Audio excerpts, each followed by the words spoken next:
Problem of evil کے بارے میں اسلام کیا کہتے ہیں؟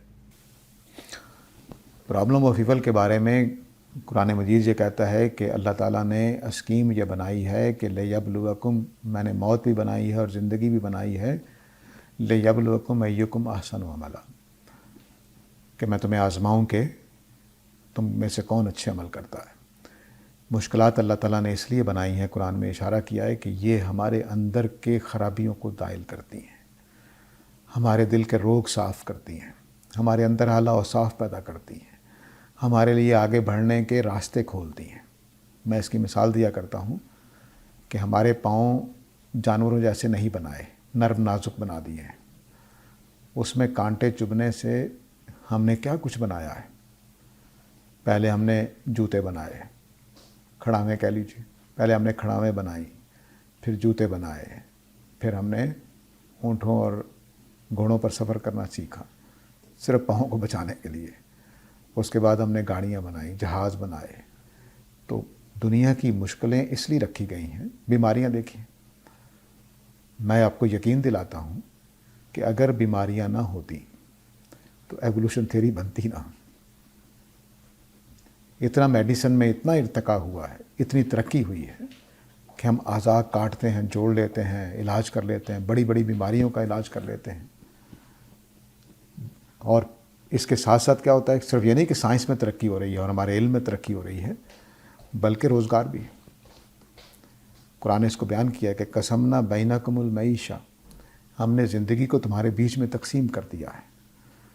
تو اب وہ تقسیم کرنے کا کیا مطلب ہے کہ اگر میں بیمار نہیں ہوں گا، مثلا اتنی آبادی ہو اور میڈیکل کا ڈپارٹمنٹ نہ ہو، جہاز بنانے کا ڈپارٹمنٹ نہ ہو، گاڑیاں بنانے کا ڈپارٹمنٹ نہ ہو، تو روزگار کہاں سے دیں گے؟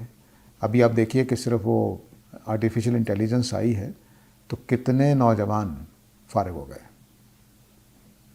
اس نے کیا کیا ہے کہ ایک آدمی بیٹھا بیٹھا سافٹ ویئر انجینئر کا کام بھی کر لے گا، ایک آدمی بیٹھا بیٹھا تحریر بھی کر لے گا، ٹرانسلیشن بھی کر لے گا، تو کھپت کم ہو گئی لوگوں کی۔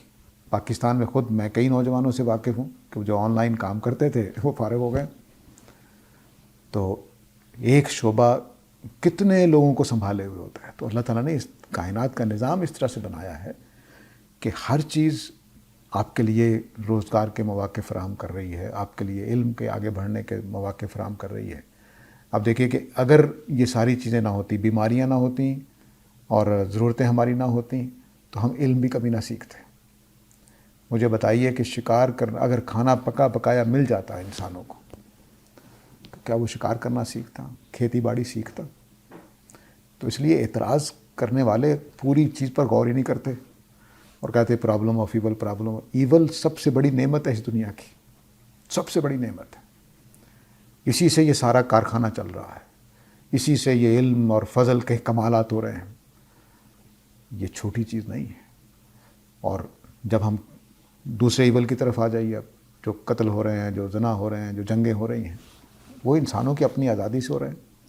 انسانوں کو کہے ٹھیک ہو جائے، اللہ تعالیٰ ہونے دیتے ہیں، اس کی بھی حکمتیں ہیں۔ اس کی جو حکمتیں ہیں ان میں سے چند ایک میں بیان کر دیتا ہوں، باقی قیامت والے دن واضح ہو جائیں گی۔ اخلاق کا شعور بیدار کرنے کے لیے حادثات ضروری ہیں۔ دنیا کے اندر قانون کا شعور پیدا کرنے کے لیے، ریاست کا شعور پیدا کرنے کے لیے اس ایول کا ہونا ضروری تھا، ورنہ ان جانوروں کی طرح جیسے بندر جنگلوں میں رہتے ہیں ویسے انسان رہ رہا ہوتا۔ اور یہ نظم قائم کرنا اس لیے ضروری ہے کہ پھر وہی پوری معیشت جو ہے، زندگی، وہ کھڑی ہوتی ہے اس کے اوپر۔ تو اس لیے جو بھی یہاں پہ جو چیز بھی ہے، اچھی ہے یا بری ہے، اور بعض اوقات ایک آپ کے لیے ایول ہے، دوسرے کے لیے وہ اچھائی ہے۔ اس کو اشفاق احمد صاحب نے اپنے بعض جو ڈرامے لکھے ہیں انہوں نے اس میں بیان کیا اس چیز کو کہ میرا مرنا کتنے ہی جانداروں کی رضا ہے، تو آپ اس کو ایول کیسے کہہ سکتے ہیں؟ تو اس کائنات کا ڈیزائن اس طرح سے ہے، اس میں ہر چیز کو ایسے ہی بنایا گیا ہے کہ ایک ایول دوسرے کا فائدہ ہے، اور پھر اس کے نتیجے میں ترقی ہوتی ہے، اس کے نتیجے میں قانون بنتے ہیں، اس کے نتیجے میں وہ شعور پیدا ہوتا ہے کہ حقوق ہونے چاہیے، یہ ہونا چاہیے۔ تو ایول نے ہمیشہ پازیٹیو نتائج دیے ہیں، اس لیے دنیا قائم ہے۔ فرشتوں نے پہلے دن ہی اعتراض کر دیا تھا کہ اے اللہ آپ انسان کو بنانے لگے ہیں تو یہ تو خون ریزی کرے گا. تو اللہ تعالیٰ نے انکار تو نہیں کیا کہ نہیں کرے گا. اللہ تعالیٰ نے کہا ہاں کرے گا، لیکن ایسا نہیں کہ سارے ہی کریں گے، اکثریت اچھی ہوگی. یہ اللہ تعالیٰ نے جواب دے دیا بس.